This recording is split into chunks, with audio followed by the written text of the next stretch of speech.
வந்து அவங்க சித்தப்பாக்கு வந்து உடம்பு சரியில்லைன்னு ஹாஸ்பிட்டல் அட்மிட் பண்ண வந்தாங்க. சரி, வந்த இடத்துல ஃபோனில் ரிங்டோன் வந்திருக்கு. அவங்க டிவிகேல உறுப்பினராக இருக்காங்க. அந்த ரிங்டோன் வந்து டிவிகே ரிங்டோன். அது வந்தோடனே அவன் தகாத வார்த்தையெல்லாம் அவங்கள பேசியிருக்காங்க. நீங்கள் இந்த மாதிரி பேசாதீங்கன்னா வெளியே வந்து பேசலான்னு சொல்லியிருக்காங்க. வெளியே வந்ததுக்கப்புறம் என்ன ஆச்சுன்னு எனக்கும் தெரியாது. நான் வெளியே இருந்தேன். வந்ததுக்கப்புறம் பார்த்தா இவங்களை போட்டு அடிச்சிட்டு இருக்காங்க. ஒரே எவ்வளோ ரத்தம் போச்சுன்னா போலீஸ் வந்து அவங்கள ஒரு வாரத்துக்கு ஒரு அடினா அடிக்கணும்ல. ஏன்னா அப்படி பண்றீங்க?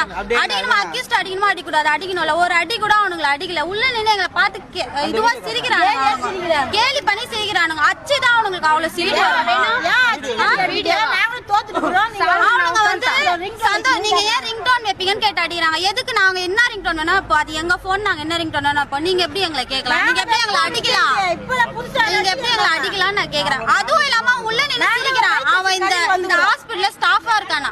அவனுங்க எல்லாருமே அவங்களுக்கு தான் சப்போர்ட். ஒருத்தரும் வந்து கேட்கல. எங்களுக்கு யாரும் வந்து சப்போர்ட் பண்ணல. எங்க ஃபேமிலி தான், எல்லாருமே எங்க ஃபேமிலி தான். இங்க இருக்கவங்க எல்லாருமே எங்க ஃபேமிலி தான். எங்க ஃபேமிலி மட்டும் தான் எங்களுக்கு சப்போர்ட் பண்ணுச்சு. இங்க இருக்கவங்க யாரும் வந்து எங்க சப்போர்ட் பண்ணல. போலீஸ் கூட சப்போர்ட்